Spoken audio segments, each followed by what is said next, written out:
cooking. Salut à tous, on se retrouve aujourd'hui pour une nouvelle vidéo de cuisine. On va faire de la viennoiserie.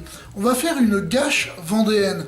Alors c'est une sorte de brioche. J'aime pas trop dire brioche parce que les Vendéens vous disent clairement non, ce n'est pas la brioche vendéenne, la gâche c'est autre chose. Et oui, tout à fait, c'est autre chose, mais ça y ressemble quand même.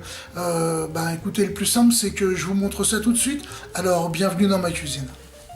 Les ingrédients pour faire notre gâche vendéenne. On va avoir besoin de 550 g de farine T45, là c'est de la gruau, impeccable. On aura besoin de 120 g de beurre à température ambiante, vous voyez je les ai coupés en petits morceaux. On aura besoin de 120 g de sucre semoule, de 12 centilitres de lait à température ambiante. On aura besoin de 25 g de levure fraîche, 2 œufs, 2 cuillères à soupe de crème fraîche épaisse. On aura besoin également d'un œuf pour la dorure. Et puis pour le bassinage, pour lui donner des arômes, on va mettre une cuillère à soupe d'eau de fleur d'oranger, une cuillère à soupe de rhum, une cuillère à café d'arôme vanille, et puis pour finir, on aura besoin d'une cuillère et demie à café de sel. Voilà. On va commencer par verser nos ingrédients liquides, à savoir le lait, la levure, on va y ajouter la crème, très important, c'est principalement ce qui va différencier la gâche de la brioche vendéenne, bien que la brioche vendéenne ce soit encore autre chose, puisqu'il faudrait un morceau de pâte fermentée, enfin bon c'est autre chose. Pour la gâche, on a besoin de crème fraîche, donc ça c'est fait, et puis on va ajouter les 2 œufs entiers. Donc le troisième œuf ne servant que pour la dorure. On va mettre le crochet et on va commencer à la vitesse 1, juste pour amalgamer les ingrédients entre eux. Impec. On ajoute la farine en une fois et on y va en vitesse 1 également.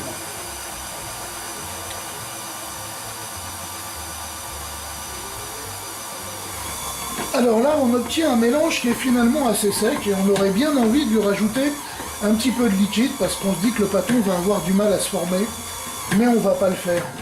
On va rajouter le sucre en pluie.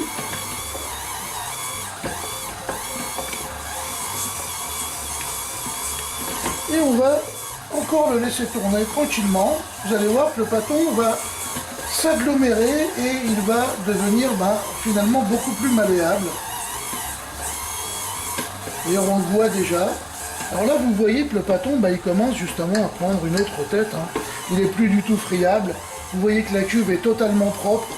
Tout a été intégré dedans, donc c'est juste impeccable.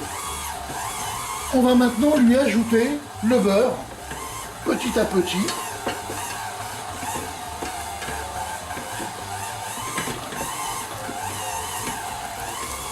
Et on va laisser le beurre s'amalgamer dans notre pâton.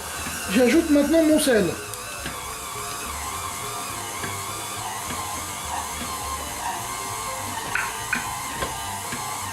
Donc on voit maintenant que la pâte est beaucoup plus souple que tout à l'heure, puisqu'elle attache de nouveau aux parois. Donc je vais augmenter un petit peu la vitesse de pétri, et puis on va la pétrir jusqu'à ce qu'elle se décolle totalement des parois. On est parti pour une quinzaine de minutes de pétrissage. Alors là, on voit que la pâte commence à se décoller des parois, la cuve est quasiment propre, donc c'est le moment d'ajouter les parfums, les arômes. Alors bien sûr, elle va se redétendre, on va lui rajouter 5 minutes de pétri, là on était à 15 minutes là, et puis on devra obtenir un pâton plutôt sympa. Donc là je suis à vitesse lente, parce qu'à vitesse rapide en fait, le pâton tournerait en même temps que le crochet, alors qu'à vitesse lente, le crochet va quand même plus vite que le pâton, même si on le voit qu'il se déplace. Mais on va bien incorporer tous les liquides et obtenir un joli pâton d'ici quelques minutes. Voilà, on arrive au terme du pétrissage. Donc on a une pâte qui se tient, qui est brillante, qui est vraiment peu collante, vous voyez quand je la touche, mes mains ressortent quasiment propres. Donc c'est impeccable, on l'a bien pétri. Maintenant on va la laisser se reposer. Alors on a deux choix qui se proposent. Alors classiquement vous mettez votre pâton dans un saladier, vous le laissez dans un coin de la maison plutôt où il fait bon, hein, pas 18 degrés. Et donc on va laisser cette pâte environ 2 heures, doubler de volume, entre 2 et 3 heures suivant le temps que ça mettra par rapport à la farine que vous aurez utilisée à sa force et à la température ambiante. Ou alors vous allez faire comme moi, savoir que je vais la mettre dans un saladier, je vais la couvrir au toucher d'un film transparent et je vais la laisser toute la nuit pousser au froid. Donc le froid va bloquer un petit peu la pousse, mais les arômes vont se maturer ensemble pendant ces 12 heures finalement de pousse qu'on va lui donner. Et donc là, c'est tout l'intérêt de la pousse plus lente, c'est qu'on va développer les arômes de notre gâche vendéenne. Voilà notre pâton. Donc vous voyez quand on le touche, hein, la pâte est très souple, elle est belle et elle ne colle pas aux doigts. Je vais y mettre un petit coup d'agent de graissage. Voilà. Et je vais la recouvrir de ce papier plastique alimentaire sans la serrer parce que je ne voudrais pas l'empêcher de pousser correctement, mais je la mets quand même au toucher. Et donc vous l'avez compris, l'agent de graissage pour empêcher que mon papier colle. Je replie les bords à l'intérieur, donc justement pour ne pas gêner la pousse. Et je vais partir maintenant pour une 12aine d'heures au réfrigérateur, donc avec une pousse bloquée et donc des arômes qui vont se maturer et qui vont apporter vraiment du goût à notre pâton. Allez, on se retrouve demain. Voilà, 12 heures plus tard, notre pâton pour la gâche vendéenne a pris un peu de volume. Vous voyez qu'il s'est quand même correctement développé.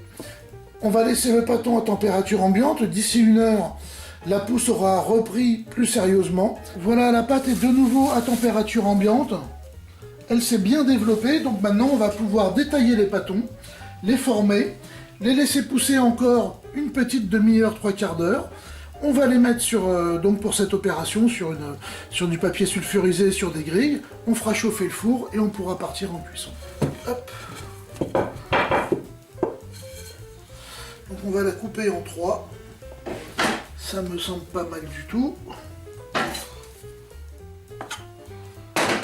On va les former en pâton, en boule. En voilà une.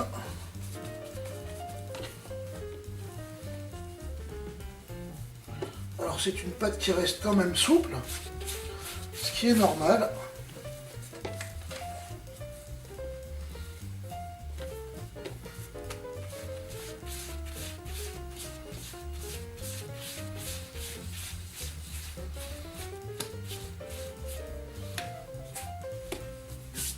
Bien, on va sortir les plaques.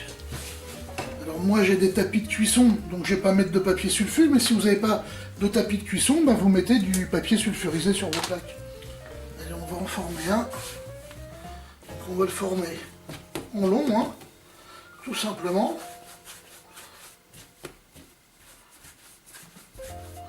Voilà, ça c'est pas mal. Et on met la fermeture, hein, en dessous toujours. Et on va mettre ça sur la plaque.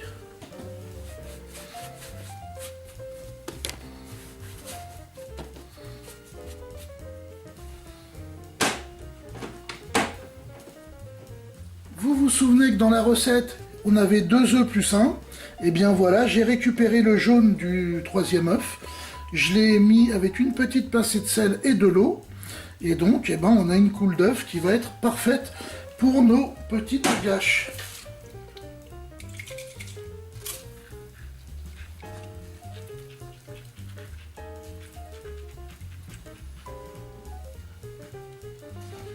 Comme je vous l'ai dit tout à l'heure, on va les laisser une petite demi-heure à tout casser.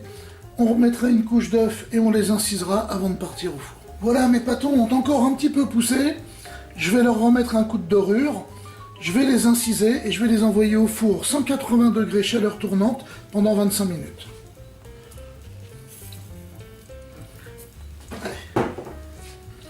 Donc la gâche, on l'incise traditionnellement une fois sur le dessus, dans la largeur, ou plutôt dans la longueur. Voilà.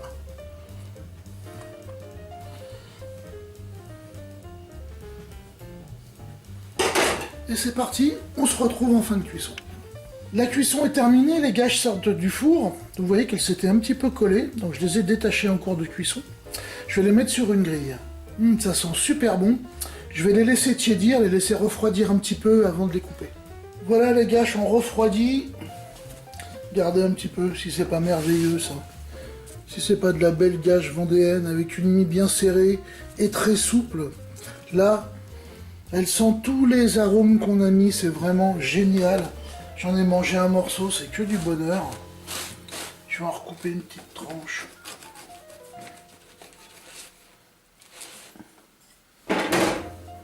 Regardez ça. C'est d'une souplesse, c'est de la dentelle. Je vous parle pas de la saveur qui est absolument terrible. Bon, bah, pour ma part, alors, il n'y a plus qu'à. Bah, alors à table. Alors, je sais que certains d'entre vous vont me questionner concernant mon vaporisateur, donc je vous le montre. C'est un petit vaporisateur à pompe, donc il n'y a pas de gaz, il n'y a rien, c'est naturel. C'est la marque Lacor, je l'ai acheté chez Zozio, mais on en trouve absolument partout. Hein. On trouve ça sur Amazon ou les sites marchands. Vous tapez vaporisateur alimentaire à pompe et vous allez tomber sur des produits similaires pour une dizaine d'euros et ça fait bien le boulot.